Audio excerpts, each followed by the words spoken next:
Maybe you know. Science meets the questions you never thought to ask. In 2003, a marine biologist at UC Berkeley named Roy Caldwell heard a sharp crack from across his lab. He turned around. The thick acrylic wall of an aquarium had a fresh crater in it. Inside was a 5-inch creature, all turquoise and orange, calmly cleaning its claws. It had punched through the tank. Not bitten, not scraped.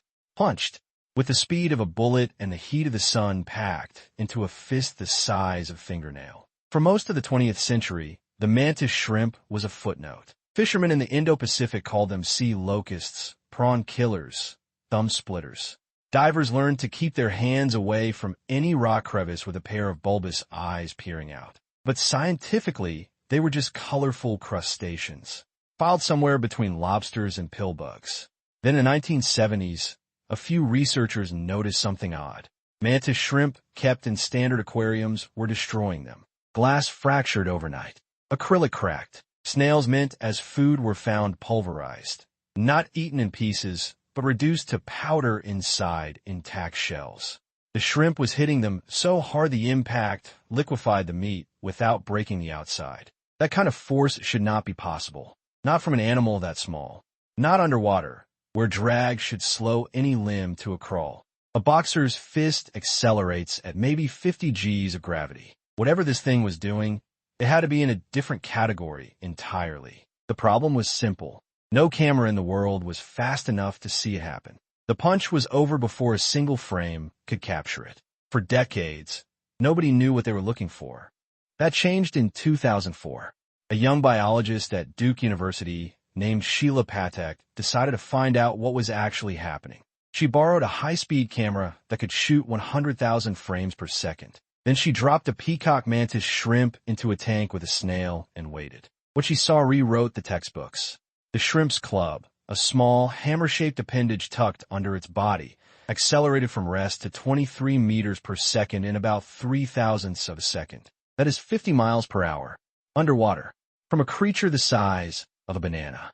The acceleration was over 10,000 times the force of gravity. Faster than a .22 caliber bullet, leaving a rifle barrel. But the speed was not even the strangest part. Watching frame by frame, Patek saw 2 impacts.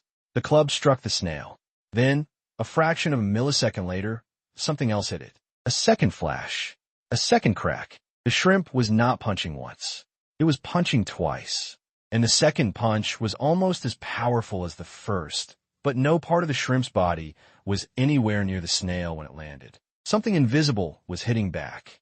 To understand what was happening, you have to understand the club itself. A mantis shrimp's arm is not really an arm. It is a loaded crossbow.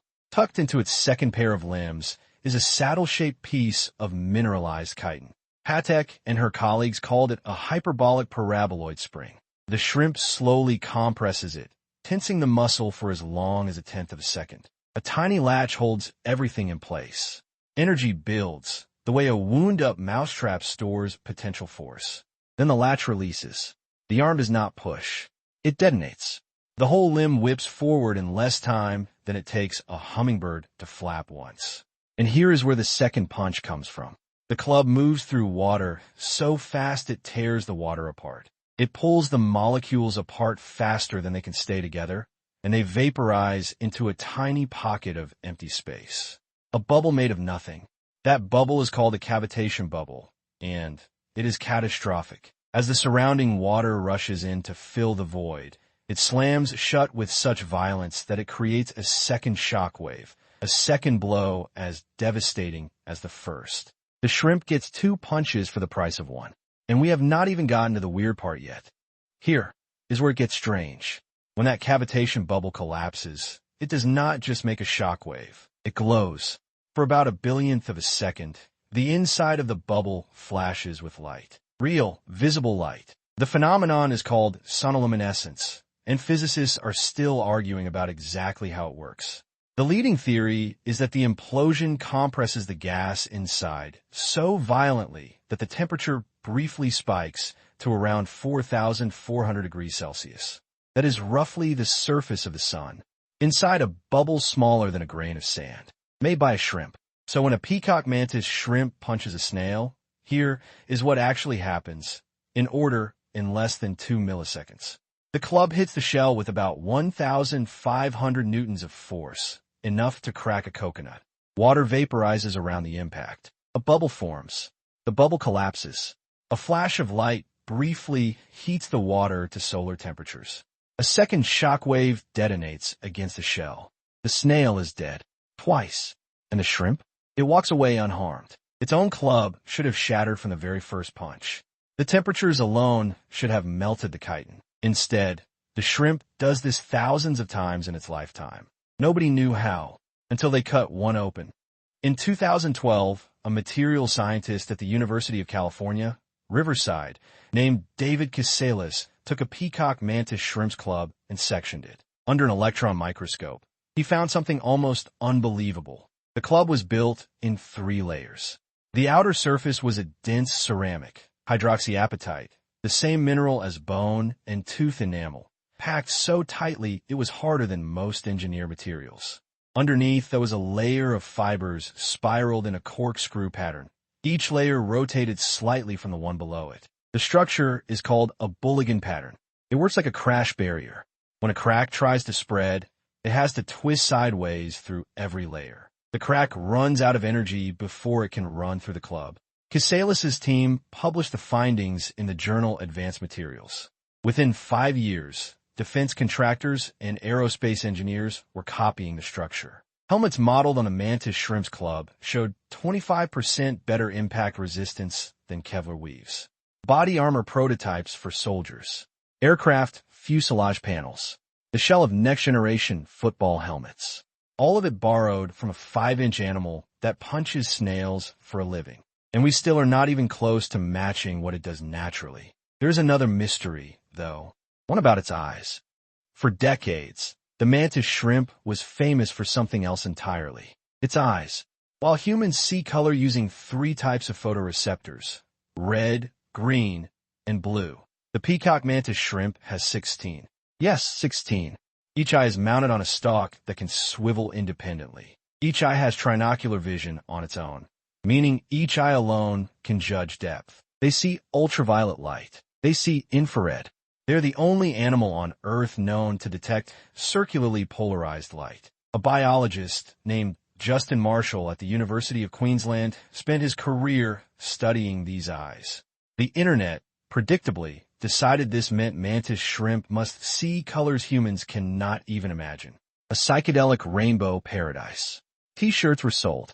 Then in 2014, Marshall and his student Hanathone ran a careful experiment. They trained mantis shrimp to associate one color with food, then offered them similar colors. The shrimp could not tell the difference between hues only 25 nanometers apart. Humans can distinguish about 1 nanometer.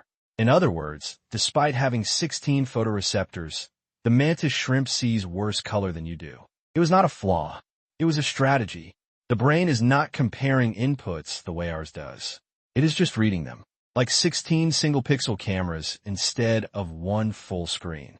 Right now, off the coast of Australia, in a coral crevice on the Great Barrier Reef, a peacock mantis shrimp is sitting motionless in the dark. Its eyes are scanning the reef in 16 separate channels of light. Its club is cocked, the saddle spring loaded, the latch holding back the energy of a small explosion. It is waiting for a snail to crawl past. When it strikes, the speed of that punch will be the same as a Formula One car at full throttle. The cavitation flash will briefly burn hotter than the surface of our nearest star. The shock wave will be loud enough that, if scaled up to a human size, it could be heard a mile away. And then the shrimp will eat the snail and go back to waiting. This animal has been doing exactly this for around 400 million years.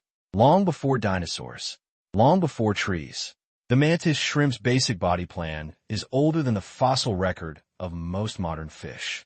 While we were inventing helmets, it was perfecting them. While we were learning to make ceramics, it was growing them on its arms. Every sentence in this video, the science, the engineering, the materials we now copy, describes a creature that solved every problem we are still working on. Roy Caldwell, the biologist whose tank cracked in 2003, kept that piece of acrylic on his desk for years. He showed it to students.